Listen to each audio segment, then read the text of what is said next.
Bueno, buenas tardes a todos. Muchas gracias por su presencia en el día de hoy. Bueno, en sintonía con los encuentros anteriores, este es el cuarto encuentro del curso de Economía para no economistas. El tema de hoy es Economía del Conocimiento y tenemos dos invitados al respecto que nos puedan comentar sobre este sector tan estratégico para el desarrollo económico del país. Comienzo por darle la palabra a Julián Sicari. Julián. Sí, hola, ¿qué tal? ¿Cómo va? Buenas tardes a todos. Yo en este caso hago una brevísima eh, comentario y ya así pueden empezar la clase para la que están convocados. Yo soy, me vuelvo a presentar, soy Julián Sicari y soy docente de la Universidad de Avellaneda, de la carrera de Economía, y calculo que, bueno, a toda la gente que está hoy acá mirando la clase es porque algo le interesa la economía y la idea es explicarles un poco el enfoque de la carrera, por si se quieren sumar, que la verdad que nosotros siempre estamos muy entusiasmados de incorporar gente porque nosotros pensamos a la universidad como una herramienta para la mejora de las condiciones de vida del país, para la transformación, para aumentar la producción, los salarios, mejorar la distribución del ingreso. Es más, nosotros tenemos como una concepción, ¿no? Donde de alguna manera la magia que nos permiten las universidades públicas es que los triunfos individuales terminan siendo logros colectivos, ¿no? Porque si nosotros tenemos más profesionales encargados de discutir los temas centrales de nuestra sociedad, ¿no? Poder, ¿no? Ambicionamos eliminar finalmente la pobreza, tener buenos salarios, buenos niveles de distribución, cuidar el mercado interno, entender cuáles son las problemáticas y las fuentes de vulnerabilidad de nuestra economía, bueno, vamos a tener una mejor sociedad, un mejor país, que bueno, es lo que ambicionamos todos. Pero para esto es fundamental estudiar, insertarse en las problemáticas centrales. Aparte, es un poco el enfoque de la carrera, como está planteado el plan de estudios en la universidad, porque eh, nosotros en la UNDAP, cuando pensamos en la economía, tratamos de no pensarla reproduciendo el saber dominante o de los países centrales, ¿no? Donde ahí las problemáticas son muy distintas a las que puede tener una economía tercermundista o periférica como en Argentina, ¿no? O sea, por ejemplo, no sé, un tema central de la Argentina como es la dolarización, ¿no? Que es un sistema económico bimonetario. Bueno, eso no pasa en Alemania ni tampoco pasa en Estados Unidos. Los desequilibrios permanentes que aparecen en balanza de pagos, lo que se suele llamar estructura productiva desequilibrada, la restricción externa. Bueno, hay una serie de condicionantes y de elementos, ¿no? Que nosotros a la hora de pensar cualquier fenómeno económico no lo podemos pensar con las mismas condiciones, ¿no? Si yo aplico la política económica que aplica Alemania en Bolivia, por ejemplo, no va a tener los mismos resultados, ¿no? Bueno, ¿por qué? Bueno, porque hay diferencias. Bueno, entonces lo central es pensar la sociedad, la economía, desde nuestro lugar del mundo y con las problemáticas que nosotros nos interesa, que bueno, que son, por lo menos en general en UNDAB, la mayoría suele tener un enfoque heterodoxo, donde, por ejemplo, la meta central no es el déficit fiscal, no es tener una complacencia con el capital concentrado, con el capital financiero, sino al contrario, ¿no? Ser, de alguna manera, actores y para pensar un eje central, por ejemplo, la distribución de los ingresos, el desarrollo, la industrialización, llegar a las políticas de pleno empleo, promover la igualdad, ¿no? Entonces construir una sociedad desde esas claves, ¿no? Como un enfoque geográficamente ubicado e ideológicamente alineado. Entonces, bueno, la materia que yo doy, y ya con esto me despido por si les interesa, es estructura social argentina, donde el planteo central un poco del eje de nuestra materia es decir, bueno, si nosotros queremos pensar, eh, por ejemplo, cualquier medida económica, por ejemplo, como puede ser eliminar la pobreza o subir los salarios, para eso es fundamental la economía y sobre todo el tipo de política económica que se aplique, que puede tender o no a ese objetivo. El tema es que cuando nosotros aplicamos una política económica, o sea, la economía en el fondo depende de la política, ¿no? Esencialmente. Ahora bien, la concepción que nosotros tenemos en la cátedra es ir un paso más y decimos que la aplicación de políticas económicas responde a relaciones de poder, y esas relaciones de poder, en el fondo, de lo que dependen, son de los bloques sociales que sostienen los proyectos de país.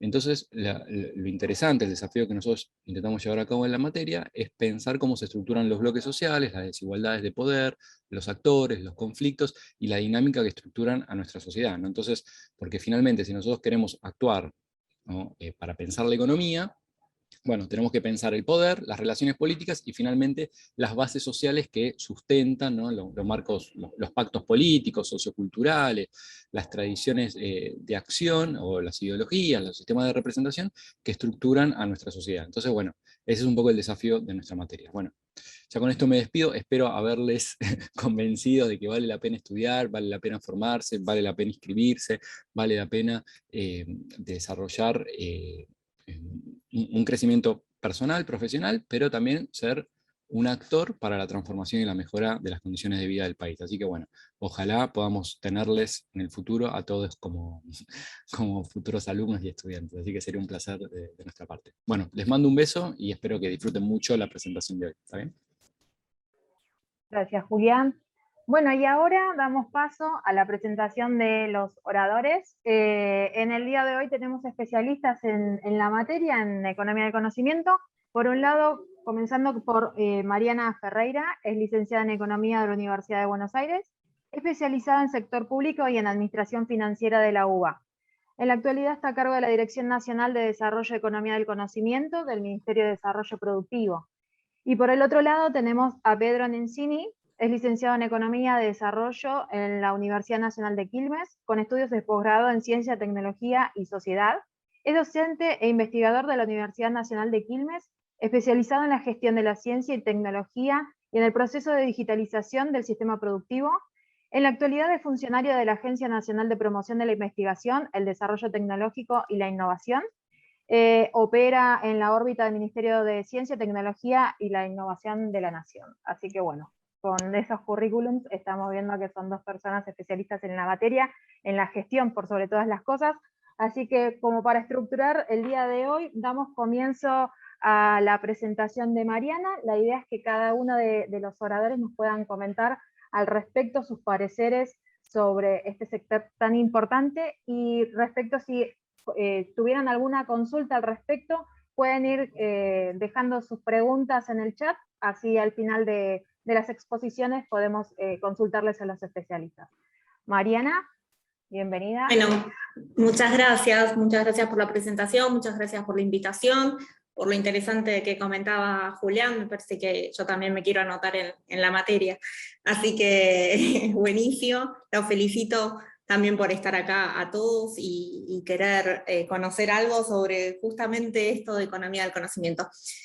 Si me permiten, tengo una presentación, porque si no hablo más de lo que se me habilita, y necesito ceñirme a una presentación. Lo puedo hacer, ¿no? Sí, la idea es que sean 25 minutos, vamos regulando. Vos avísame si me voy de tiempo y apuro. Por favor, no te preocupes por interrumpirme, ¿eh? Bueno, también en primer lugar agradecerles, como ya les dije, la invitación, pero bueno, en este lugar iba a estar la subsecretaria María Apólito, que ahora está de viaje en España, así que bueno, me pidió que la reemplace, así que también sepan que pusimos mucho esfuerzo también por poner esta clase, para poder darles esta información sobre economía del conocimiento, que para nosotros es fundamental y queremos difundirla lo más posible. Nosotros lo que vemos, obviamente, que tiene mucho que ver con la actualidad, ¿no? con lo que estamos viviendo, es que lógicamente post pandemia, algo que ya venía sucediendo hace muchos años, pero que tiene que ver con la digitalización, ¿no? Es que con la pandemia eso se aceleró, y entonces hubo un auge de actividades en línea, ¿no? Más del 35% de crecimiento de ancho de banda global de Internet durante el 2020, obviamente que esos flujos de datos se van a triplicar para el 2022, que hay una importancia creciente de los datos como recurso económico y estratégico. El manejo de los datos siempre es un recurso estratégico para todo tipo de actividades económicas, con lo cual Big Data, por ejemplo, que es algo que es una tecnología que se utiliza para recopilar todos esos datos, terminan siendo es una revolución tecnológica por lo que aporta en cuanto a el análisis después de esos datos en cuanto a estrategias económicas. Vimos cómo algunas empresas claves como Amazon, Apple, Facebook, Google, Microsoft, se compraron casi todas las nuevas empresas de inteligencia artificial entre el 2016 y el 2020. Las 7 plataformas más grandes del mundo están invirtiendo cada vez más en todas las partes de la cadena de valor de datos, ¿no? E incluso es tanta la relevancia que la UNCTAD propone la formación de un nuevo órgano de coordinación centrado en la evaluación y en el desarrollo de una gobernanza global, digital y de datos, es decir, la medición de todo lo que es la economía digital también es fundamental. ¿Vieron? Lo que no se ve no se mide. Bueno, y eso en economía es tremendo, porque justamente la economía es la ciencia que administra la escasez. Si no podemos medir esa escasez, es muy difícil encontrar también los beneficios que tiene justamente la economía digital.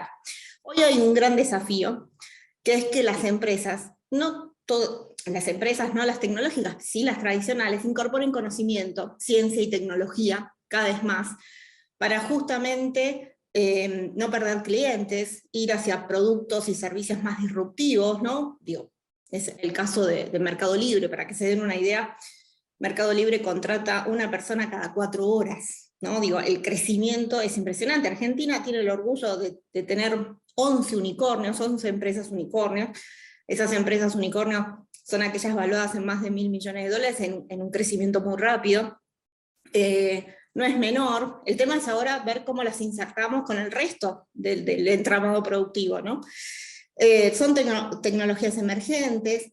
Todo lo que es el concepto de innovación abierta es fundamental. Seguramente no tenga mucho tiempo para contarles esto, pero el tema de innovación abierta es proyectos colaborativos, asociativos. No necesariamente tiene que haber un contrato de letra, ¿no? Sino puede ser de palabra, es decir, nadie tiene los 11 mejores en su equipo, y está bueno buscar dónde están esos, cada uno al mejor, y hacer algo en conjunto. Hoy los mayores procesos productivos, exitosos en el mundo son colaborativos, son a través de innovación abierta. Es el caso de la minería en Australia, lo mismo pasa en España, en Estados Unidos. Hay un nuevo modelo de negocio y hay un cambio organizacional de habilidades de las personas. Entonces eso genera nuevos productos y servicios para todos los clientes. Por ende, hay una nueva cadena de valor, ¿no? Teníamos la cadena física, la típica cadena de valor, ¿no? Económica, donde se hace el diseño, la fabricación, la distribución, la comercialización. Bueno, ahora va a tener que hacer una sinergia cada vez mayor, ¿no? Con lo que es una cadena virtual, una plataforma e-commerce, una logística, Big Data, el uso de esta tecnología para analizar los datos, y la experiencia del consumidor, que es fundamental. Entonces, ¿cómo cambian los eslabones de la cadena de valor de la economía, digamos, en ese sentido? Lo que tenía Argentina hasta este momento, perdón, me apoyé en la impresora, les pido perdón, esas cosas que se le pasan. Y el otro día se me fue el barbijo por la impresora, sí, deben ser accidentes pandémicos, pido perdón. Lo que veníamos haciendo como Estado, ¿no? Es un régimen de promoción de la industria del software. La ley de promoción de industria del software es una ley del 2004, que se sostuvo hasta diciembre del 2019 porque fue reemplazada por otra ley, que es la Ley de Economía del Conocimiento. El foco era obviamente el centro en los procesos de digitalización, desde las políticas públicas, fortalecimiento de la industria del software a través del impulso del empleo calificado, la exportación de conocimiento, y algo fundamental que es la inversión en I+D, que seguramente Pedro también les va a poder comentar mucho más al respecto, ¿no? La inversión en I+D es también lo que genera esa posibilidad de poder alcanzar posibilidades de producción más elevadas en el tiempo, ¿no? Bueno, la actividad del software es una actividad casi 100% de I+D. Argentina, para que se den una idea, gasta medio punto de su PBI, es una inversión, ¿no? En I+D. Entonces hace falta mucho más. Los países desarrollados llegan a más de 2 dígitos, ¿no? 10, 11, 12%. No es esa la aspiración, pero sí por lo menos aumentar esa inversión. Y todo lo que tiene que ver con calidad, porque el tema de la calidad nos hace insertarnos en un mundo que tiene exigencias cada vez mayores, y entonces es fundamental entrar en estándares de calidad a nivel internacional. Esta ley, que tenía dos beneficios básicos, que es un bono de crédito fiscal por el 70% de las cargas sociales y una reducción del 60% del impuesto a las ganancias, generó más de 520 empresas, más de 82.000 millones de beneficios otorgados y más de 34.000 empleados. Uno podría decir, como crítica, bueno, Argentina lo hubiera hecho sin un régimen de promoción de la industria del software, porque era la revolución, era la tecnología, lógicamente.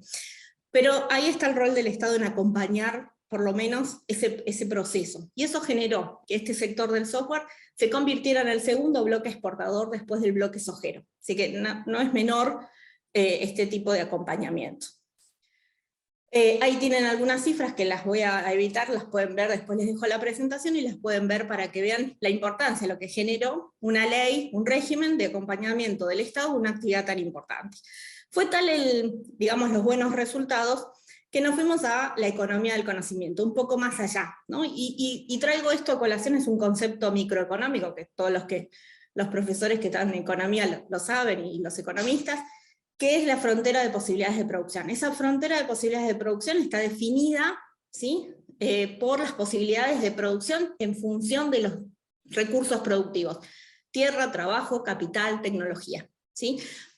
Con lo que tenemos, con el stock de trabajo, de tierra, de capital y de tecnología, más de esto no se puede producir. Y por ende, una figura clásica, digamos muy micro, es esa frontera entre dos bienes, con los cuales los bienes, los puntos, las combinaciones dentro de la frontera son bienes alcanzables, y por fuera son inalcanzables en función de la dotación de factores. ¿Cómo hago que esa frontera de posibilidad de producción se desplace y genere un sendero de crecimiento económico? Lo puedo hacer con una mejora tecnológica, con un aumento del volumen de capital, con un aumento de la fuerza de trabajo, o con el descubrimiento de nuevos recursos. Hoy por hoy, la verdad que es difícil aumentar el volumen de capital, porque eso es inversión, y no siempre es fácil en un contexto macroeconómico complicado. El aumento de la fuerza de trabajo no nace mucha más gente, pero sí lo que se puede hacer es mejorar el capital humano, ¿no? Y eso es capacitación en habilidades tecnológicas, por ejemplo, y sí, obviamente la tecnología es fundamental para lograr que, dado el mismo stock de factores de la producción, podamos crecer más. Y eso, gran parte de eso lo hace una mejora tecnológica. Y fíjense como si una mejora tecnológica se hace en un sector y no en el otro, eso igual aumenta la frontera de posibilidades de producción para todos los sectores, porque libera recursos para otros sectores. Y eso es un concepto fundamental. Con lo cual, la mejora de la tecnología, la incorporación de conocimiento es fundamental. Sobre todo en este siglo XXI, donde es la clave, ¿no? Por lo que les comentaba al principio de todo. ¿Qué es la economía del conocimiento entonces? Las organizaciones crean, adquieren, difunden, adaptan y aplican conocimiento. ¿Para qué? Para lograr una mayor productividad de esos factores de la producción, para que tanto la tierra, el capital y el trabajo sean cada vez más eficientes, más productivos, aumenten su productividad. Eso nos lleve a una mayor competitividad, y eso derrame en una mejora del bienestar de vida para la sociedad. Por ende, logra el desarrollo social y obviamente el desarrollo económico. La definición exacta son las actividades económicas que requieren un intensivo aporte del conocimiento humano para generar valor, ofrecer a la sociedad nuevos productos y que eso se difunda a todas las ramas de la producción. Por ende, I+D es lo más importante. El talento, los recursos humanos, ¿no? Que digo, si dijimos que la economía es una ciencia que administra los recursos escasos, en Argentina el conocimiento no es tan escaso, ¿no? Es abundante, es buenísimo, tenemos una solidez de nuestro sistema educativo, como lo están viendo ahora, hay una solidez del sistema científico, entonces todo ese talento se puede volcar en agregar más valor. Y en la medida que agreguen más valor, aumenta el PBI, aumenta el crecimiento económico. Y lógicamente nuestro rol como Estado es acompañar, es generar sinergias, es ayudar. Obviamente el protagonista es la empresa, es el sector privado, ¿no? Pero necesitan un Estado que, no que los intervenga, no que los internalice, sino que los acompañe, que los asista en este cambio, que en algunos casos es un cambio cultural importante. Por eso, hoy por hoy, La ley que reemplaza la ley de promoción de software es la ley de economía del conocimiento, aprobada en el 2020, en octubre del 2020, y vigente desde marzo de este año, con los mismos objetivos que tenía la ley de promoción de software, pero ahora a un espectro de actividades muchísimo mayor, ¿sí? La idea es aplicar el uso del conocimiento, la digitalización de la información, también para la producción de bienes y de servicios, y la mejora de procesos productivos. Además del software está el sector de la biotecnología y todas las bioeconomías, la nanotecnología, la industria aeroespacial y satelital, la ingeniería nuclear, todo lo que tiene que ver con I+D experimental, servicios profesionales de exportación, servicios geológicos, servicios de ingeniería, entre otros, ¿no? Para eso los invito a leer la ley 27.506, que es lo que nos rige en casi todas las demás actividades también, en cuanto a economía del conocimiento.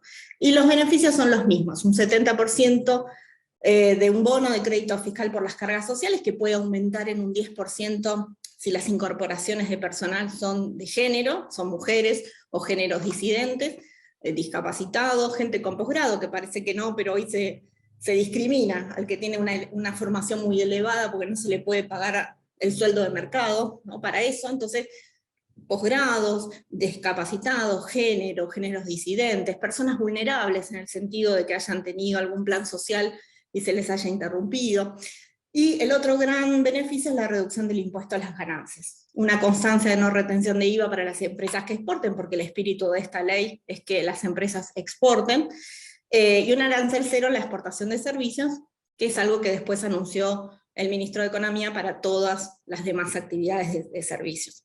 Hoy por hoy hay más de 600 empresas que ya solicitaron el ingreso, hay más de casi 200 empresas aprobadas, hay más de 15.000 empleados promovidos, y se comprometen a exportar más de 580 millones, estas empresas recién aprobadas.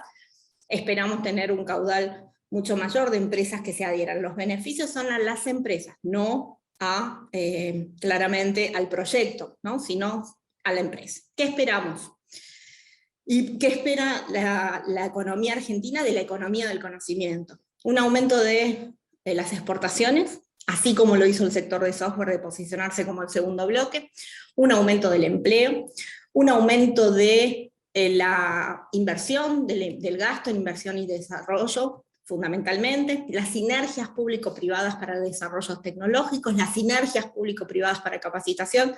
Por eso la ley está basada en lo que es el sistema educativo nacional, la atracción de inversiones, fundamental. Hay muchas empresas que saben de estos beneficios, empresas extranjeras, y están buscando radicarse en Argentina. Un acceso al mercado laboral formal para los grupos vulnerables, y eso es algo fundamental, que es, Argentina no tiene el 100% de cobertura en lo básico, en lo que es la infraestructura básica, que es Internet, ¿no? O un dispositivo, ¿no? Digo, en el uso de los dispositivos estamos bastante bien, pero ahora es en el desarrollo de las habilidades tecnológicas. Ahí es donde la brecha digital todavía es amplia, y ni hablar de la brecha de género, ¿no?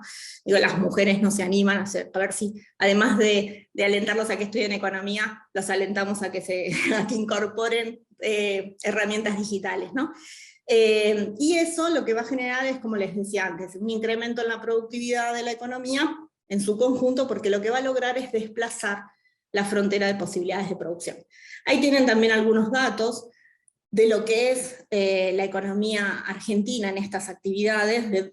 Va a ser nuestro punto de partida, con lo que nos vamos a comparar después de algunos años de vigencia de esta ley, a ver si logramos posicionarlos de mejor manera, pero tanto software como servicios informáticos, su punto de partida ya es muy elevado. Todo lo que tiene que ver con producción audiovisual también está dentro de la economía del conocimiento, y es fundamental desde el guión hacia todas las cadenas de valor de la industria audiovisual. Además, es muy empleo intensivo, la biotecnología, los servicios profesionales, la nanotecnología, ¿no? Todo lo que tiene que ver con industria 4.0, que quizás es el sector más difícil de medir, ¿no?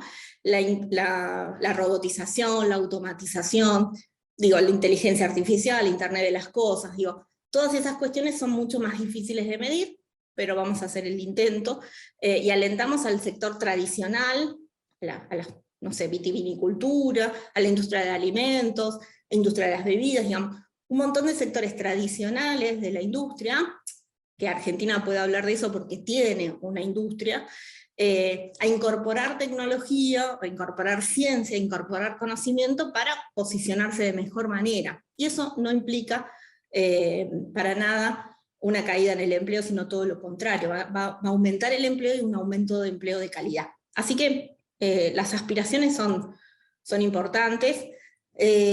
Transversalmente les comento este plan, porque es uno de los pilares de lo que hablábamos antes de cómo hacer para achicar la brecha digital. Una es la infraestructura, que todos tengan internet, que todos tengan una computadora, que todos tengan un teléfono, ¿no? Hoy todos con un teléfono inteligente, todo el mundo sabe todo en 2 minutos, ¿no? Eso es fundamental. La segunda parte es crear habilidades digitales, y para eso Argentina, a través de esta subsecretaría, lanzó lo que se llama el Plan Argentina Programa, que obviamente está destinado a capacitación en temáticas de programación, que tiene su centro en recursos humanos como vectores de digitalización de productos y de procesos, y que obviamente tiene 3 objetivos: incrementar el stock de capital humano con habilidades digitales, reconvertir empleo y generar nuevos puestos. Para eso hay un curso de 8 meses que lo certifican incluso las empresas, y que es muy importante además que las empresas se involucren, que no sea solo una iniciativa del Estado, porque son las que después demandan ese trabajo, ¿no? Y entonces, qué mejor que ellos lo formen también a su manera, y que estos grupos puedan tener un trabajo estable y muy bien remunerado, porque el sector de software fundamentalmente es uno de los mejores remunerados en Argentina, hoy por hoy. Así que hay más de 600.000 personas inscritas, que no las vamos a poder capacitar a todas en este año, pero este año nuestro objetivo es 65.000. Y ahí también vamos a incluir lo que es el tema género, ¿no? Tratar de, si bien no se anotaron la misma cantidad de mujeres que de hombres, sí tratar de capacitar equilibradamente a ambos géneros y géneros disidentes, ¿no? Y ahí solamente el concepto de innovación abierta, que ya se los comenté, pero que lógicamente tiene que ver con incluir este concepto, que es fundamental, en la capacitación a las empresas, a las organizaciones. La innovación es clave para la internacionalización de las empresas, para que las empresas argentinas se hagan visibles en el exterior. Entonces, sin innovación es muy difícil, pero cuando uno habla de innovación abierta, habla de esa colaboración, ¿no? Para desenvolverse obviamente en un mercado mucho más dinámico, con una demanda de conocimiento, ¿no? Fundamental. Instalar en la agenda que se puede hacer este tipo de proyectos colaborativos, ¿no? Buscar empresas y organizaciones, o una empresa con una universidad, o 2 universidades. Hemos tenido muchos casos de universidades que también se unen en desarrollos de redes tecnológicas para su comunidad, y lo mismo pasa entre una empresa y una universidad. No hay mejor conocimiento que el que tiene la universidad. Entonces, nosotros alentamos a que las empresas acudan a la universidad como la fuente de conocimiento más importante, y eso es fundamental. En Estados Unidos, cada vez que tienen un problema económico, van a la universidad, y ustedes verán, la Universidad de Massachusetts, típico ejemplo, sacó un estudio. Bueno, los estudios que sacan esas universidades son estudios pedidos por el Estado, en los que por lo general son proyectos de superar tempestades, ¿no? A un problema es una tempestad, entonces le pido a la universidad que me dé una solución, ¿no? Y ahí voy porque son los mejores, porque está el conocimiento. Entonces, hacer ese vínculo entre universidad y empresa es fundamental, y para eso el Estado ayuda a esa sinergia, pero solamente ayuda a esa sinergia. Y lo mismo pueden ser instituciones de investigación, como el CONICET, por ejemplo, u otras fundaciones que investiguen, ¿no? Y que estén siempre también a la vanguardia de desarrollos de I+D. Obviamente que es un cambio cultural, ¿no? Uno a veces dice proyectos asociativos, colaborativos, y enseguida piensan en cooperativas, solamente como si fuera el modelo asociativo. No necesariamente. Buenísimo las cooperativas también, pero digo, también se puede hacer de otra manera. Hay que auspiciar el desarrollo de esta economía del conocimiento, y tenemos que lograr una reconversión industrial, un cambio en la matriz productiva argentina, hacia una frontera de posibilidades de producción, ¿no? Que se pueda desplazar en el tiempo, y pueda ser viable y sostenible en el tiempo, ¿no?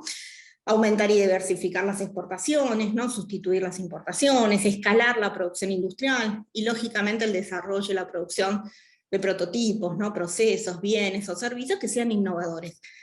No saben el éxito que tiene Argentina en el mundo con esas ideas innovadoras.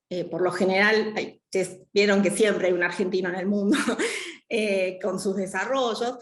Bueno, que las puedan hacer acá también es fundamental para el cambio de la matriz y por ende también para la mejora de vida de la sociedad en su conjunto. Así que no sé si fui muy rápido y si cumplí con el tiempo, pero bueno, me quedo a tiempo, justo a tiempo. Genial, fui muy rápido entonces. Muchas gracias. Ahí dejo de compartir. Genial. Bueno, ahí los chicos ya están dejando las preguntas que tienen para Mariana, así que bueno, ahora damos paso a la presentación de Pedro. Pedro, cuando quieras, 25 minutos, todo es tuyo. Bueno, buenas tardes a todos y a todas, gracias por la invitación. Bueno, ahí gracias Mariana, la verdad que muy interesante la propuesta, dejás la vara muy alta, así que voy a intentar balancear un poco. Al igual que vos, bueno, yo también estoy cubriendo la invitación, está Fernando Peirano, que es el presidente de la Agencia de Promoción de la Investigación, el Desarrollo Tecnológico y la Innovación, así que bueno, me pidió si podía venir a compartir algunas ideas. Ahí yo también voy a compartir una presentación, pero antes de eso también no quería dejar pasar el comentario de Julián del inicio. Yo también soy un egresado de una universidad del conurbano, soy egresado de la Universidad de Quilmes, soy economista y me he formado también tengo una formación heterodoxa, digamos, como nos solemos decir, digamos, donde nos hemos formado en cuestiones no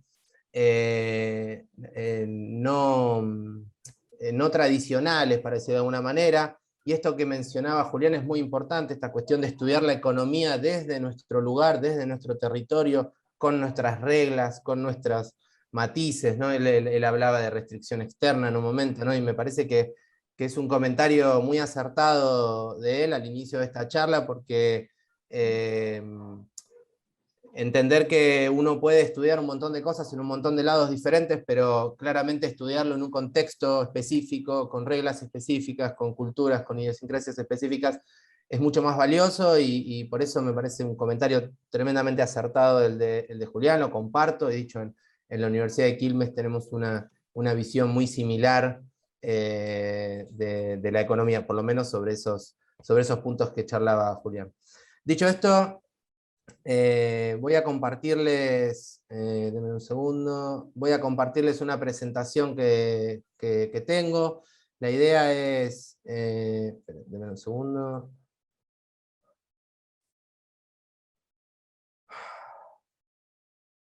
¿Ahí ya se ve mi pantalla? Sí. Bueno, a ver, les cuento un poco qué quería hacer, digamos, en estos minutitos que tengo. Entiendo que son unos 25, espero no excederme.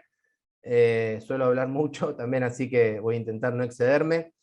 Les cuento, voy a separar un poco en dos la presentación. La idea era hacer una breve introducción de lo que es Industria 4.0, de lo que la academia hoy ve como Industria 4.0. Me voy a pisar bastante con cosas que dijo Mariana, que lo dijo también de una manera mucho más clara. Yo voy a intentar contextualizar un poquito algunas cuestiones, y después, para ir terminando y contar un poco qué es lo que estamos haciendo desde la agencia, cómo está viendo la agencia todo este proceso, digamos, claramente de la economía del conocimiento, que es algo que está muy en agenda, que se está difundiendo cada vez más. Ahí yo comparto con lo que decía Mariana, hay que apoyar mucho este proceso de difusión, porque esto es algo que ya está alrededor nuestro, digamos, no es algo que está por venir, va a venir en unos años. Esto es un proceso que está activo, que ya está dando vuelta, y mientras más rápido nos adaptemos, más rápido tomemos cartas en el asunto, realmente mejores resultados vamos a tener. Y dicho, no me quiero spoilear yo mismo, pero digo, claramente si no tenemos la capacidad de adaptarnos rápidamente a este proceso, muy probablemente quedemos rezagados. Entonces, digo, el costo de no de no tomar medidas rápidas, de no tomar medidas dinámicas, probablemente el costo sea bastante alto. Así que bueno, hecho un poco esta breve introducción, quería empezar, digamos, voy a hacer una muy breve introducción sobre qué es esta cuestión de la industria 4.0 perdón, no puedo sacar esto. Deme un segundo. Bueno, ahí voy. Quería contarles un poco sobre qué es la industria 4.0 o qué entendemos cuando hablamos de industria 4.0. Ahí ya muchos sabrán, digamos, ahí ya estamos haciendo como una definición en sí misma. Cuando hablamos de una industria 4.0, de una cuarta revolución industrial, ahí ya suponemos unas 3 anteriores. Dicho, hago este comentario porque existe como una discusión acá sobre si estamos frente a un nuevo cambio de paradigma, estamos frente a una nueva revolución industrial, estamos frente a una industria 4.0 o solamente estamos en una nueva etapa, digamos, de lo que fue la tercera revolución industrial. Recuerdan, digamos, así como muy general, digamos, la primera revolución industrial asociada a la máquina de vapor, la segunda asociada, digamos, al tendido eléctrico, a los tendidos de trenes, la tercera revolución industrial ya siglo pasado, más relacionada a la aparición de la electrónica de avanzada, las computadoras, el microchip. Y ahora nos encontramos en un momento en donde gran parte de la academia está en discusión si estamos en un nuevo paradigma tecnológico o no. Están los que dicen que sí, están los que dicen que no, que esto es solamente una etapa. Indistintamente de esto, no pienso, digamos, profundizar en ese debate, pero es un debate bastante actual. No sé si tiene mucho sentido, pero sí es un debate bastante actual. Básicamente, ¿de qué hablamos cuando hablamos de este nuevo proceso, digamos, de cambio tecnológico? Bueno, lo que estamos hablando es, en realidad, de la aparición de una serie de tecnologías, de artefactos, de dispositivos que operan de una manera flexible y de una manera sincrónica entre ellos, y que hacen que realmente se empiecen a generar una serie de cambios, varios de estos cambios que mencionaba Mariana en su presentación. ¿Y cambios en qué sentido? Más o menos, básicamente en 4 áreas como bastante claras. La primera de ellas es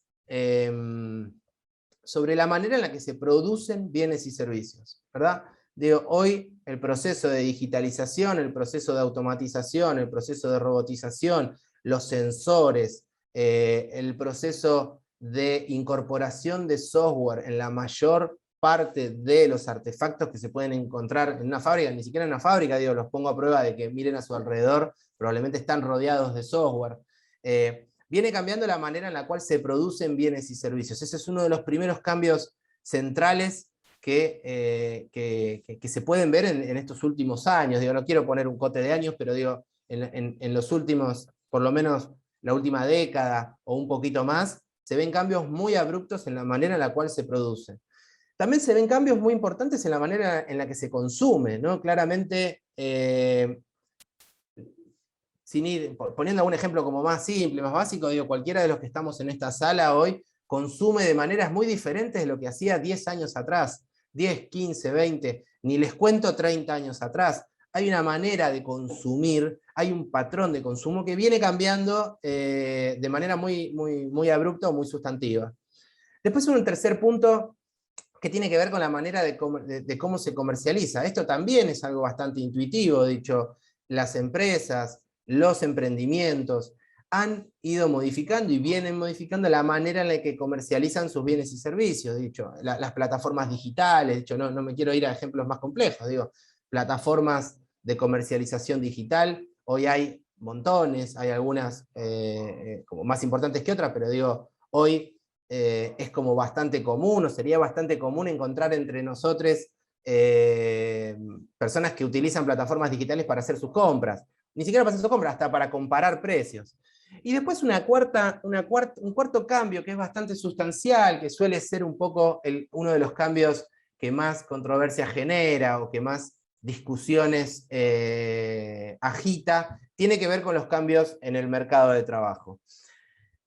Ahora voy a hacer un poco de hincapié en este último punto. Entonces, básicamente lo que decimos cuando hablamos de este cambio tecnológico, llamémosle como nos gusta, industria 4.0, cuarta revolución industrial, proceso de cambio tecnológico, básicamente lo que estamos diciendo es que una serie de tecnologías, entre las que hay varias como las que nombró Mariana, el Big Data, la nube, cuestiones como la ciberseguridad, Internet de las cosas, que es algo que hoy empieza a estar en el vocabulario, ¿no?, más común de nosotros, como que al principio eran también vocablos medio difíciles de interpretar y hoy empiezan a tener como mucho más sentido.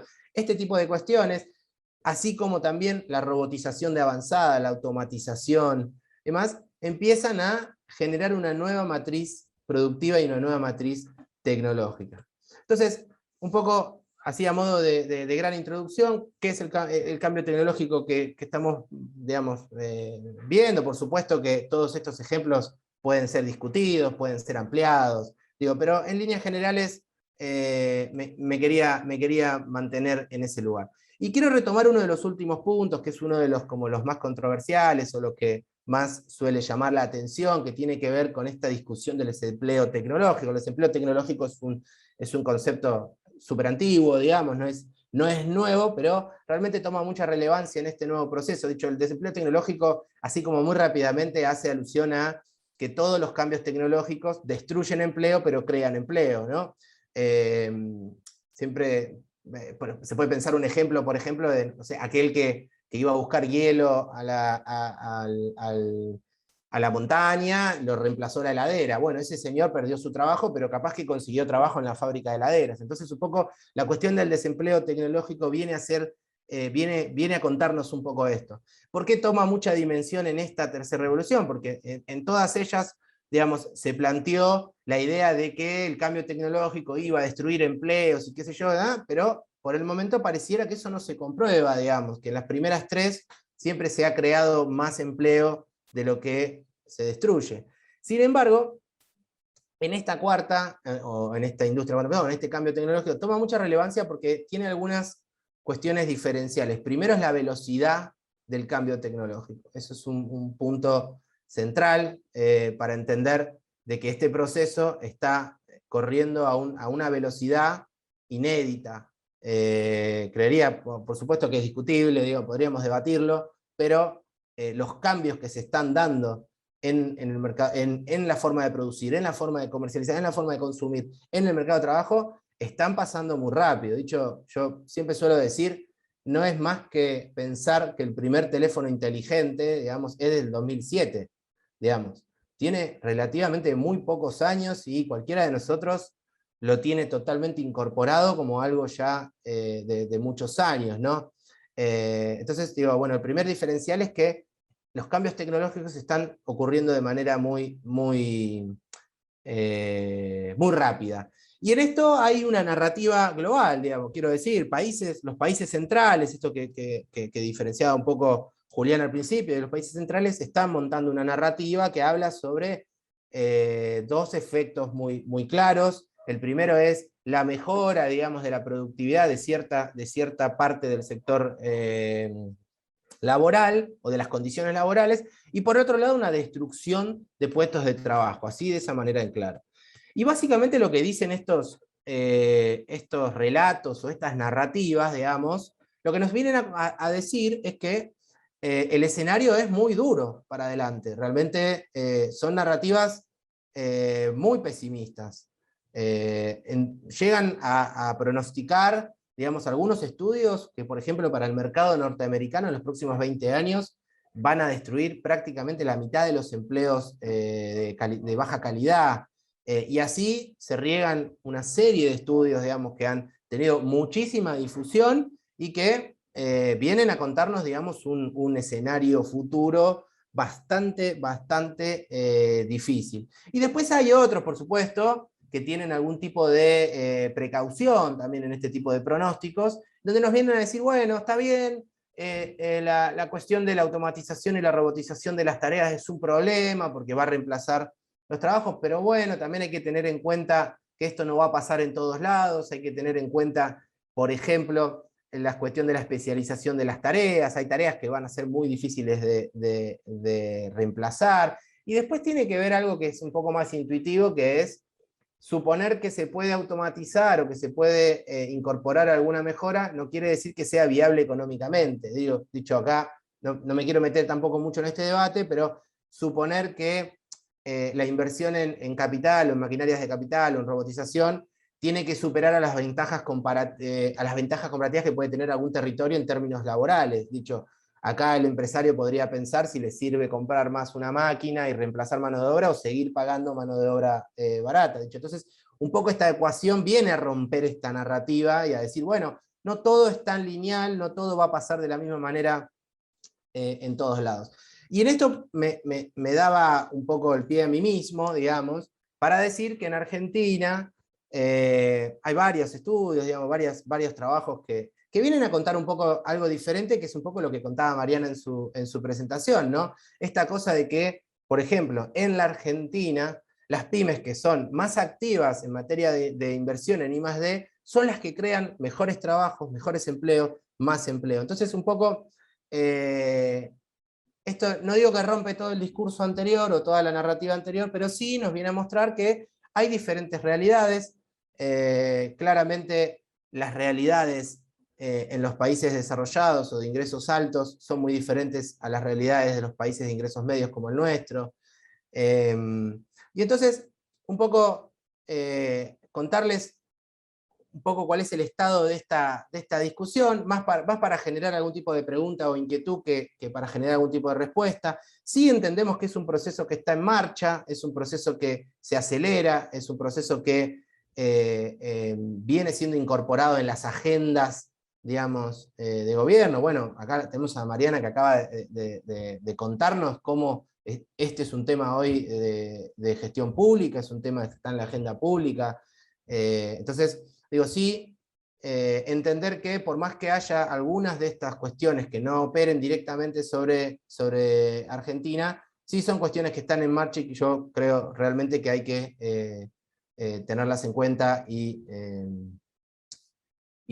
hacer algo con eso, ¿verdad? Porque es un poco lo que yo decía al principio, y me parece que este es un proceso que está siendo tan veloz que no tomar acciones, digamos, en los momentos indicados, no solo no nos va a generar un rezago, sino que nos va a generar algo bastante más extenso que los rezagos que pudimos tener en las revoluciones anteriores. Básicamente porque no vamos a tener tiempo de reacción. Entonces, contándoles un poco esto, algunas otras fricciones, digamos, que vemos sobre el proceso del cambio tecnológico, una serie, digamos, de industrias que vuelven a sus territorios de origen, básicamente porque las tecnologías digitales se lo permiten.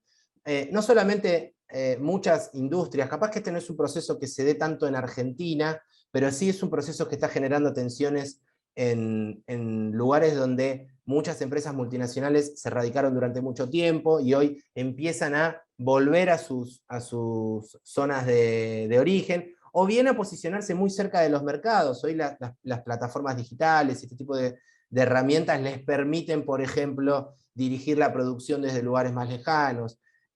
Dicho, no me quiero ir muy lejos, digo, a ver, pasamos una pandemia y muchos de los organismos públicos hemos trabajado a remoto y muchos hemos tenido un resultado realmente sorprendente.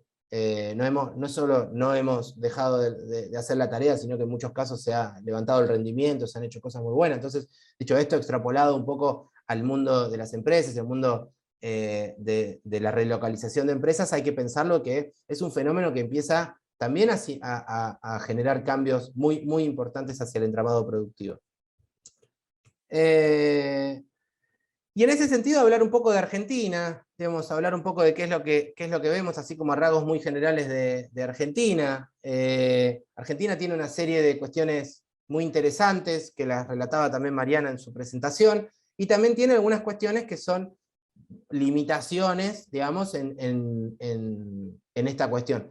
La primera de las limitaciones que vemos es la cuestión macroeconómica, ¿no? Esta cuestión de los vaivenes macroeconómicos. Como la mayoría se debe imaginar, todos los procesos de inversión en I+D necesitan mucho tiempo para poder desarrollarse. No es un proceso de I+D, no es ir a comprar una máquina y traerla y se acabó, sino que el proceso de I+D que genera valor agregado, que genera mejor empleo, que genera un upgrading tecnológico, una mejora tecnológica, es aquel que puede ir sosteniéndose en el tiempo, es aquel que puede ir mejorando con el tiempo, es aquel que puede funcionar de manera colaborativa. Entonces, digo, la cuestión de la vulnerabilidad, digamos, macroeconómica, esto que mencionaba también Julián, la cuestión de la restricción la restricción externa y ese tipo de cuestiones, son un problema. Pero así todo, la Argentina tiene una serie de condiciones muy interesantes. La primera de ellas es que tiene un PBI industrial per cápita muy interesante, muy comparable con los gigantes de la región, con Brasil, con México. De hecho, tiene un entramado productivo muy importante. Y más importante que esto, tiene un bien que es intangible, capaz, que tiene que ver con una amplia red de relaciones entre las empresas chicas, las empresas medianas, las empresas multinacionales, las cámaras, el Estado. Hay una red muy importante de relaciones entre las empresas y entre las empresas, entre las cámaras, entre los actores del sistema productivo. Y eso es algo que no todos los países lo tienen. Y tercero, que me parece muy importante, y creo que también lo había mencionado Mariana, es que la Argentina tiene un sistema de ciencia y tecnología muy diversificado y muy contundente. Creo que lo ha dejado demostrado con la pandemia, desde la producción de test para diagnósticos rápidos de COVID, pasando por barbijos, máscaras. Creo que ha quedado en evidencia, por suerte, que el sistema científico-tecnológico no es eso que no es ese imaginario de un científico aislado en un caso, sino que puede comprometerse con una causa, puede comprometerse con un objetivo específico, y ahora cuando termine la presentación voy a hablar un poquito de cuál fue el rol de la agencia ahí, cuáles fueron las acciones que se tomaron y cómo voy a traducir un poco esa idea que acabo de decir.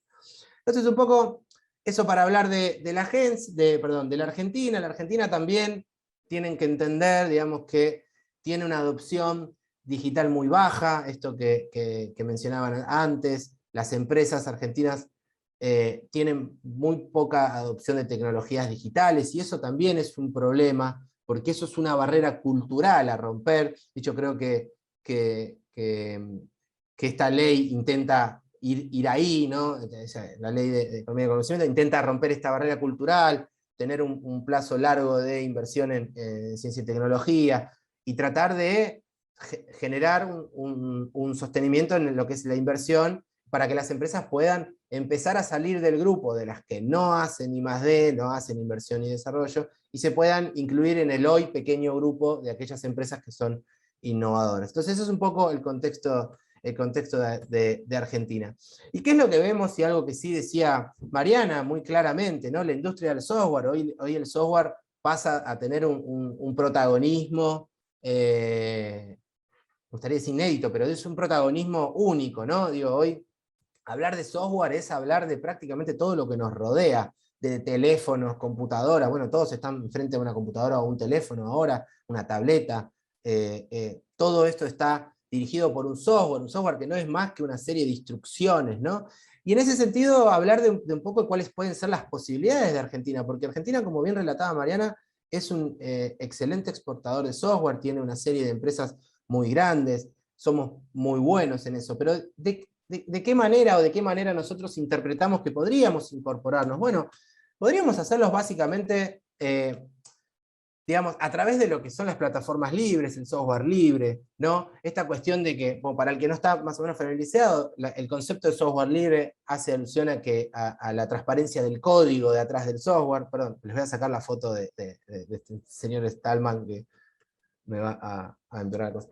Pero, en resumen, digamos, la idea es poder trabajar sobre estrategias para fomentar el uso del software libre. El software libre permite una construcción colaborativa, permite ser más eficaz, permite ser más eficiente. En muchos casos permite la construcción de plataformas de manera mucho más económica. ¿Por qué? Porque tiene una lógica bastante diferente a lo que tiene que ver con la producción de software privativa, una empresa con sus programadores generando software para cierto instrumento, cierta tecnología. Entonces, esta puede ser una de las estrategias que utiliza Argentina para ir en la lucha, digamos, de lo que nosotros llamamos el valor agregado, ¿no? Trabajar sobre la industria del software libre, trabajar sobre la industria del open source. No sé cómo vengo de tiempo, pero para ir medio cerrando esta etapa, algunas recomendaciones o algunas ideas, digamos, que surgen a partir de este trabajo, de estas ideas, tiene que ver con tratar de favorecer una reconfiguración industrial de las empresas locales en donde no se promueva solamente la adopción de tecnologías, o sea, que no sean adoptantes, sino que puedan ser productoras de componentes y productoras de soluciones innovadoras, no solamente en productos, sino también en procesos, que puedan reconvertir su lógica y convertirse en empresas innovadoras. Atado a esto, aprovechar esta transformación para combinar tecnologías en vez de sustituir, cambiar un poco la lógica. Y un tercer pilar, pero no menos importante, tiene que ver con aprovechar y fomentar esta red que mencionaba anteriormente, esta red de empresas, estas relaciones entre empresas, cámaras, empresas chicas, empresas grandes, mismo con el sistema de ciencia y tecnología, potenciar estas relaciones entre los actores del sistema productivo. Entonces, en ese sentido, un último punto, y ahí me salto a contarles un poco de qué se trata la agencia, tiene que ver con esto, con abordar la transformación, digamos, con la óptica en la construcción de nuevos sistemas. Cuando uno habla de sistemas, habla de relaciones, habla de redes, habla de articulaciones, habla de agendas. Tratar de pensar este nuevo proceso no con la lógica anterior, sino con una lógica en donde podamos perseguir al valor agregado, donde podamos identificar los puntos en las cadenas globales de valor en donde se está generando valor.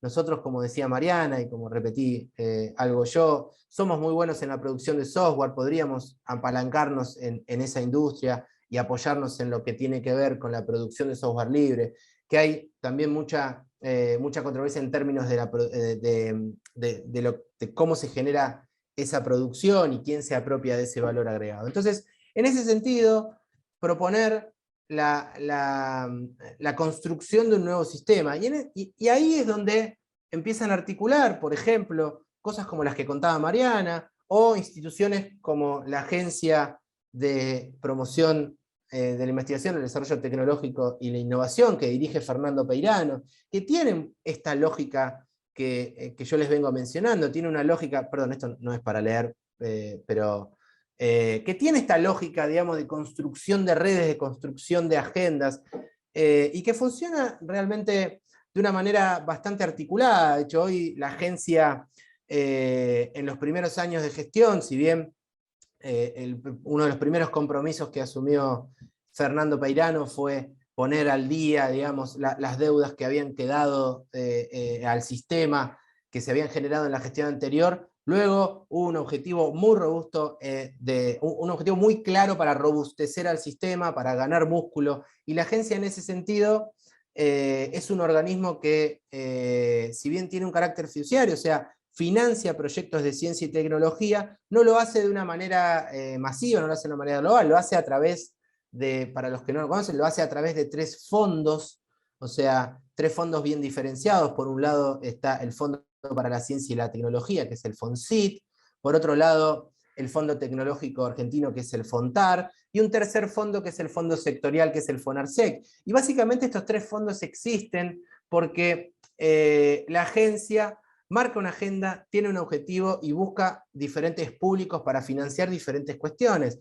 En este sentido, por ejemplo, voy a ser muy general, pero el Fondo para la Ciencia y Tecnología financia básicamente los laboratorios, la ciencia básica, para ser como bien simple, financia al investigador, al científico en el laboratorio.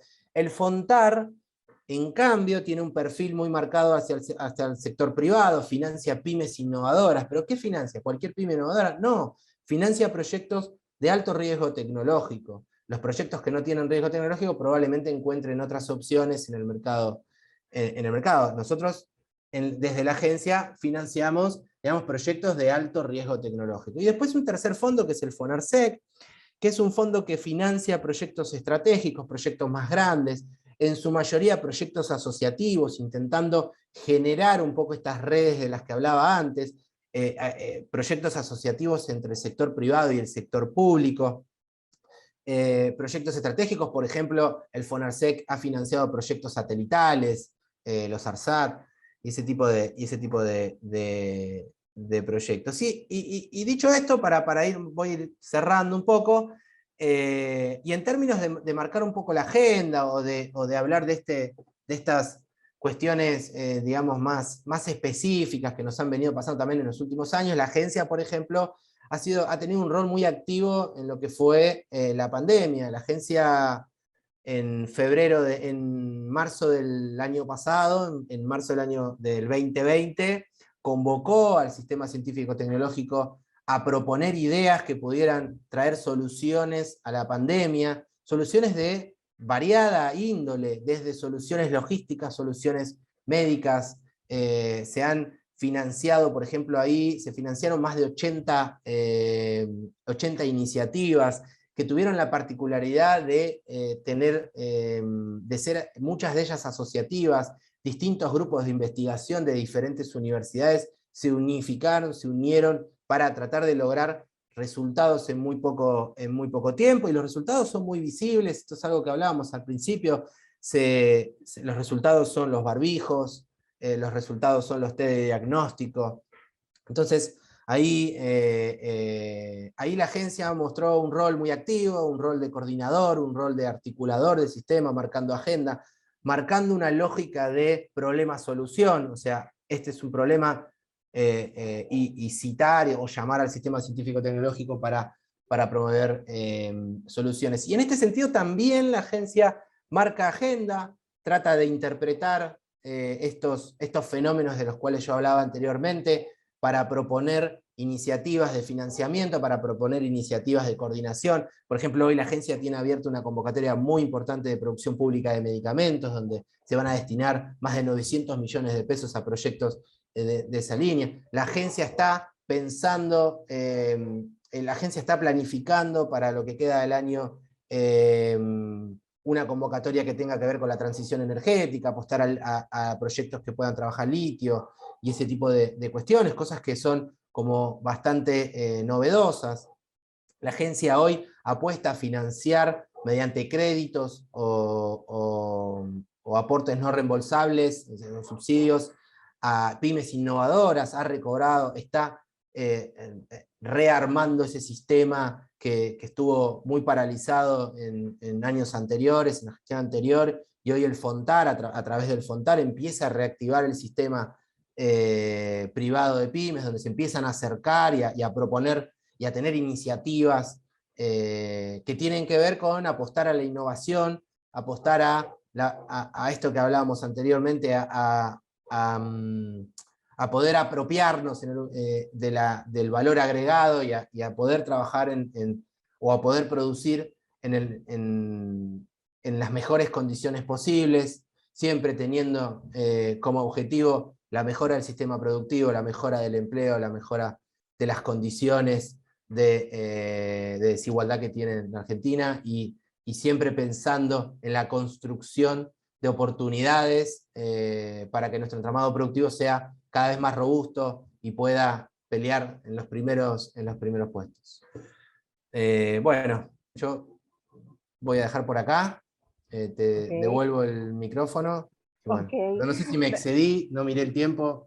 Te pasaste un poquito, pero bueno, ya le estamos dando cierre, así que no hay ningún tipo de problema. Bueno, ahí estuvimos recopilando algunas de las preguntas. En principio, agradecerles tanto a Mariana como a Pedro.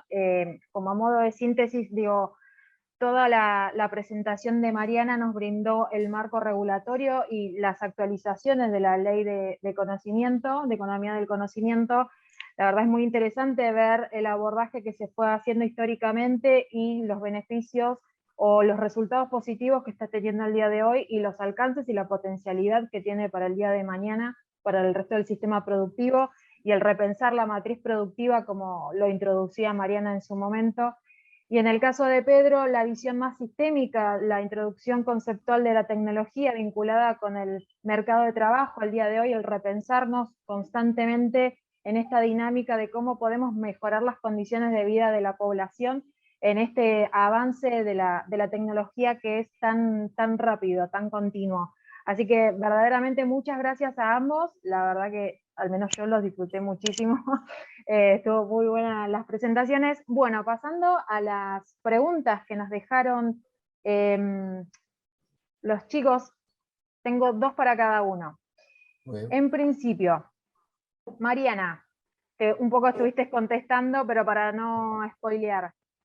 Adriana te pregunta, ¿qué experiencia y expectativas tiene el sector salud, obviamente en el área de biotecnología?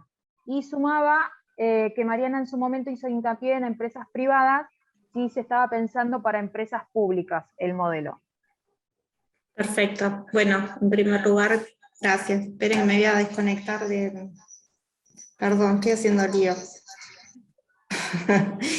En casa de herrero, cuchillo de palo, ¿no? Con tecnología. No, me conecté por el celular porque se me venía cortando de la computadora, pero me estaba escuchando y digo, pobres las que tienen que soportar mi vocecita. Bueno, es lo que hay, les pido perdón. No, bueno, muchas gracias, excelente además, Pedro, la complementariedad como si nos hubiéramos hablado antes, ¿no? Pero estuvo excelente, la verdad, a mí también me encantó. En cuanto a salud, uno de los sectores también protagonistas de economía del conocimiento es todo lo relacionado con salud, desde la investigación, desde los ensayos clínicos, hasta obviamente la producción, lo que tiene que ver con los procesos farmacéuticos, por ejemplo, ¿no?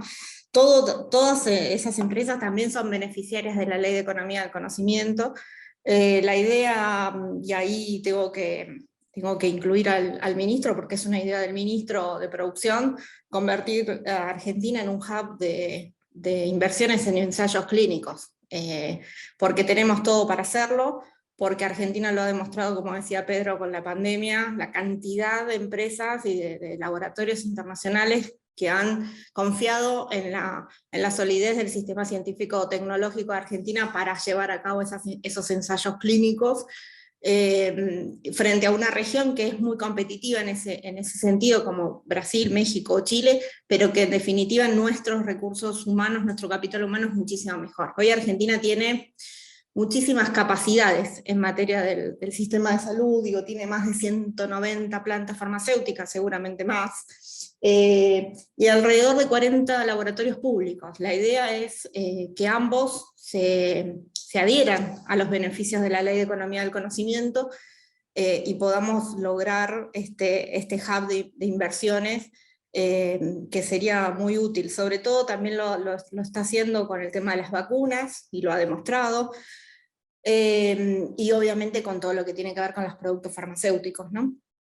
No sé si le contesté la pregunta de Adriana, que me preguntó, y después no, la dejé para el final. Y en cuanto a la segunda, empresas públicas, sí, yo mencioné el sector privado, empresas, pero obviamente las empresas públicas también. De hecho, INVAP es una de las primeras empresas públicas en ser beneficiaria de la Ley de Economía del Conocimiento. Es una empresa del sector satelital, que obviamente está en la vanguardia, digamos, de la tecnología, y es un ejemplo para Argentina también. Bueno, así todas las empresas públicas del sector de economía del conocimiento también van a poder ser beneficiarias. Lo estamos haciendo también con algunos sectores algunas empresas del sector audiovisual, algunas son públicas, o algunos canales de televisión que hacen producciones, pero tienen que hacer producciones, ¿no? Tienen que ser sujetos de ganancias, porque claramente uno de los beneficios es reducción de ganancias. Entonces, la clave de esas empresas públicas es que lógicamente retengan ganancias, entonces de esa manera pueden ser beneficiarios. Excelente, muchas gracias. Al contrario. Pedro, una para vos. Pregunta Luis Moreno, ¿este impacto de la robótica genética en el sistema de producción aumenta la plusvalía? A ver, es una pregunta interesante, digamos. Creo que lo podríamos debatir bastante. Muy probablemente sí, dependiendo un poco de la incorporación de la robótica. O sea, no tiene una respuesta única, dependiendo un poco de lo que yo les contaba anteriormente. Estos procesos hay que pensarlos hasta territorialmente, dicho, teniendo en cuenta un montón de cuestiones que tienen que ver con las estructuras productivas, con las matrices productivas. pensar en una generalización de ese estilo me da un poco de vértigo, pero sí podríamos hacer algún comentario en esa línea, digamos. Dependiendo un poco la estructura de mercado, dependiendo un poco, por ejemplo, en qué condiciones se compite dentro de cada mercado, porque, por ejemplo, podríamos pensar un mercado donde está muy atomizado y probablemente esto no generaría un impacto sobre la ganancia, digamos, vamos a ponerlo en términos de ganancia, pero en un mercado en donde está poco atomizado, probablemente podríamos sí pensar en que esto podría generar muchos efectos sobre las ganancias.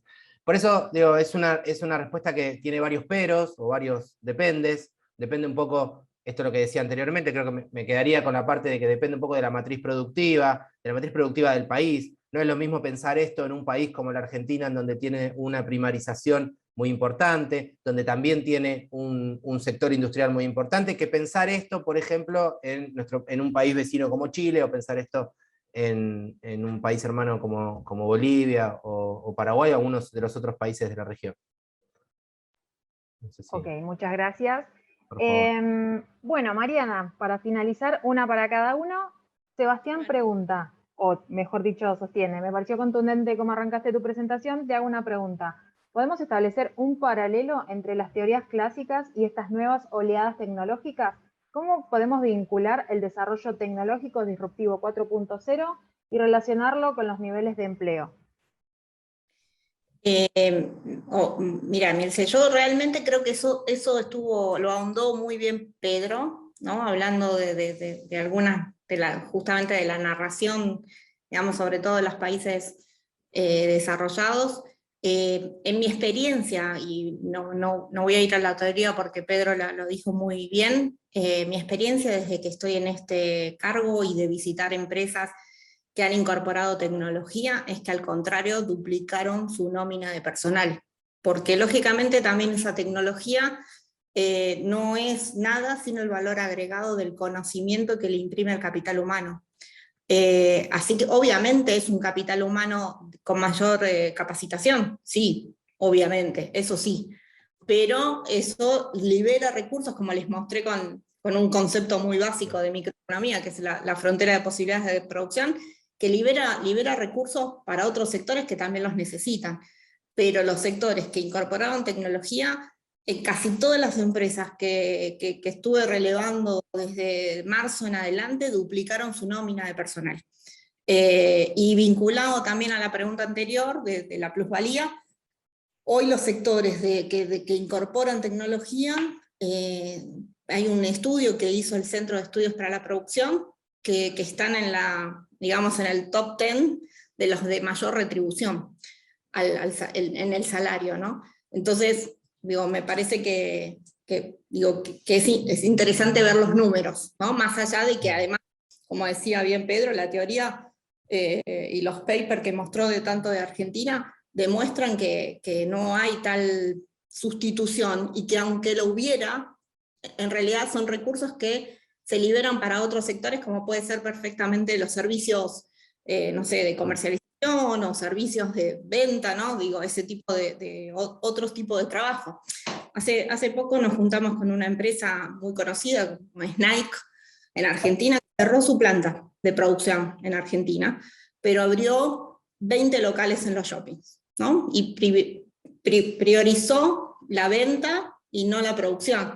Uno diría, bueno, dejó mucha gente sin trabajo. Bueno, esa gente sin trabajo pasó a vender, ¿no? Lamentablemente, no es un ejemplo bueno, no es un efecto derrame positivo de la tecnología, sino todo lo contrario, pero no por un tema tecnológico, sino por un tema macroeconómico. Pero digo, los puestos se reconvierten, por eso la clave es la capacitación, ¿no? La clave es generar habilidades cada vez mayores, sobre todo porque los servicios son un sector que necesitan cada vez mayores habilidades, ¿no? Más que la producción de bienes en sí mismo, ¿no? Yo sumo un solo comentario que me parecía interesante, que yo lo mencioné medio al pasar en la presentación, en donde todas estas narrativas, digamos, de la destrucción del empleo, a ver, esto del desempleo tecnológico es algo de Schumpeter, digamos, de 100 años, digamos, o sea, no es nada nuevo.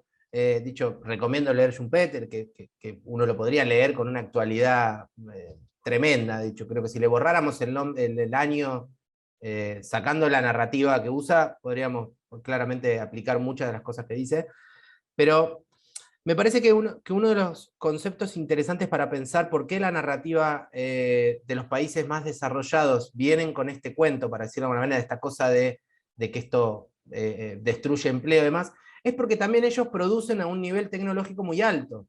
Entonces ellos ya se encuentran trabajando en esta frontera de posibilidades de producción. Entonces cualquier cambio en la tecnología, en muchos casos, no quiero tampoco decir en todos, pero en muchos casos lo que genera es destrucción de empleo. En cambio, en economías más periféricas, no me gusta decir periféricas, en economías no desarrolladas como la nuestra, cualquier salto tecnológico lo que genera es mayor producto.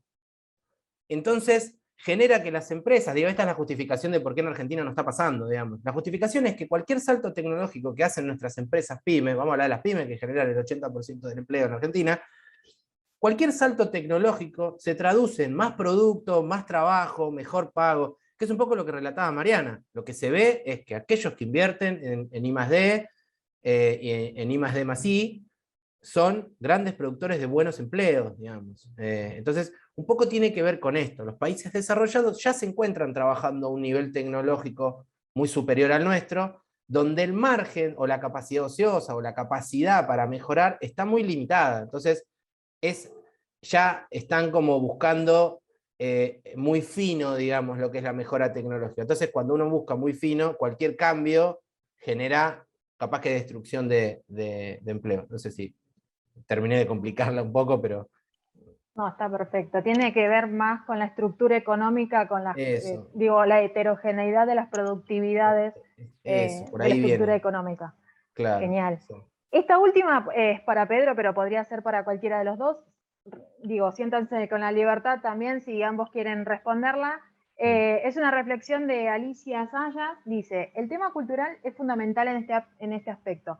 No solo en el total de la gente respecto a los trabajadores, respecto a la adaptación a estas nuevas tecnologías, sino también en el cambio cultural del empresario y la cultura en general de la empresa, para poder adaptarse a las nuevas economías y no quedar obsoletos.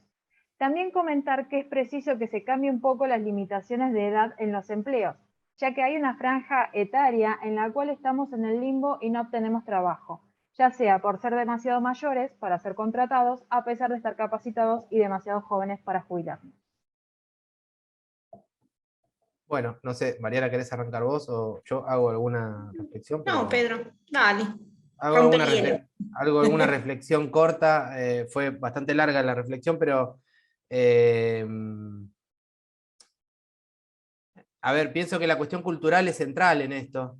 De hecho, creo que lo mencionó Mariana también en su primera presentación. Creo que es una de las barreras más importantes a la hora de implementar este tipo de cosas nuevas, pero no es la única, no es la única. Tampoco podemos solamente creer que la cuestión cultural es la única barrera. También hay una cuestión sistémica, hay una cuestión fiduciaria, hay una cuestión de poder financiar esto, porque esto necesita muchos recursos. Pero además de necesitar mucho recurso, necesita recursos sostenidos en el tiempo. Entonces, son varias variables que pueden jugar en esa ecuación. Yo sí considero, y estoy de acuerdo con la reflexión que planteabas hace un rato, de que la cuestión cultural es una barrera a romper, porque si no rompemos la cuestión cultural, no solamente empresarial, sino también desde la política pública. Y yo creo que el lugar que representa Mariana, el lugar donde represento yo, creo que es un quiebre en esto, y creo que estamos dando una demostración de romper la idea cultural, empezar a trabajar de una manera diferente, empezar a interpretar sectores estratégicos, empezar a entender que existe esta cuestión cultural, que no solamente tiene que ver con lo cultural hacia el interior de la empresa, sino que tiene que ver con lo cultural del sistema, ¿no? El sistema funciona de una manera, funcionó muchas veces de la misma, y hoy lo que podemos interpretar es que si seguimos funcionando de la misma manera, la pared cada vez va a estar más cerca. Entonces, volantear o generar nuevas alternativas, generar nuevas dinámicas como las que contaba Mariana, creo que son necesarias, son vitales, y rompen un poco esta cuestión de la cuestión cultural. Sí, yo estoy de acuerdo con lo que mencionaba Pedro. Obviamente es un cambio cultural en todo sentido. Pero justamente en la reflexión de Alicia hay obviamente una gran cuota de verdad. Por eso nosotros estamos tratando de lanzar el mismo programa. Bueno, Argentina Programa no tiene límites de edad, por ejemplo, pero lanzar otros programas para formación de gente mayor de 45 años. Yo tengo 49, no quiere decir que, digo, no tiene nada que ver. 45 se pone como un umbral, digamos, que criterioso, en el sentido de que es así para casi todos los países que tienden a ser personas que quedan fuera de un paradigma tecnológico, porque los paradigmas se dan cada más o menos esa oleada de gente, ¿no? de rango etario. Pero sí porque claramente es un problema, y ahora hay un tema interesante que están viviendo las empresas y que nos han hecho llegar como un gran problema, que es la fuga de talentos, ¿no? Y la fuga de talentos hoy en Argentina, y es global. En Argentina se agrava un poco por la brecha cambiaria, no hablemos hoy del dólar blue, pero eso que se agrava hace que se vayan justamente ese tipo de los mandos medios, ¿no? La gente de 45 para arriba, que tienden a irse a trabajar, trabajan desde acá, pero para empresas de afuera, con lo cual las empresas están teniendo una necesidad y una demanda de ese tipo de personas en ese rango etario, ¿no? Así que quizás vemos, ¿no? alguna mejora en los próximos tiempos, pero obviamente el Estado va a tomar, por lo menos nosotros desde el Ministerio de Desarrollo Productivo, vamos a tomar esa aposta para mejorar las habilidades tecnológicas en personas de más de 45 años, para que no tengan esa brecha, que como bien comentaba Pedro, la brecha se da en un montón de temas, no solamente en edad, ¿no? Se dan en regiones que no tienen cobertura de internet, se dan en género, ¿no? Se dan en un montón de cosas, en un montón de cuestiones, no necesariamente la edad. Así que vamos a intentar, la pandemia nos ha desvirtuado un poco nuestra agenda, pero vamos a intentar el año que viene sacar esa línea de acción. Bueno, muchas gracias a ambos. Me parece que hay un tema transversal que venían repitiendo en ambos casos, que es el acompañamiento del Estado en cuanto a la visión o al horizonte hacia dónde habría que ir para poder reconfigurarnos de alguna manera con la matriz productiva que tenemos el día de hoy. También, digo, a veces no somos conscientes que el mundo cambia constantemente y nosotros también cambiamos. La organización industrial ha cambiado fuertemente y la tecnología nos ha impuesto ese cambio de alguna forma. Entonces, culturalmente estamos interpelados a llevar adelante ese cambio. Y esto que decía Alicia es algo que hace años venimos viendo, parte del capitalismo, también es parte de la lógica del capitalismo. Entonces la idea es ver de qué forma los estados, los distintos gobiernos, pueden llevar adelante distintas propuestas para revertir esta tendencia y para incluir a todas las personas que quisieran trabajar, que estén en condiciones y que quisieran también capacitarse y formar parte del mercado de trabajo. Así que, bueno, ante todo, muchas gracias a ambos. La verdad que fue muy fructífera las distintas exposiciones y nada, vuelvo a decir lo mismo, de economía del conocimiento es un tema que está muy en boga, es un sector estratégico, tenemos mucha potencialidad y la verdad que es fundamental la comunicación, que podamos comunicar a distintas personas sobre la potencialidad de este sector para el resto de la economía. Así que me queda decirles, bueno, buenas noches a todos, muchísimas gracias, y no sé si Diego, si alguien más quiere cerrar, pero les comenté a los chicos que a ver si podían comentarles o indicarles cómo hacer para ver nuevamente la charla, pero bueno, si no es por este medio, nos vamos a comunicar por mail y se las vamos a acercar o les vamos a indicar cómo llegar a ella. Así que, bueno, buenas noches a todos y muchas gracias. Gracias, buenas noches. Buenas noches y gracias a ustedes.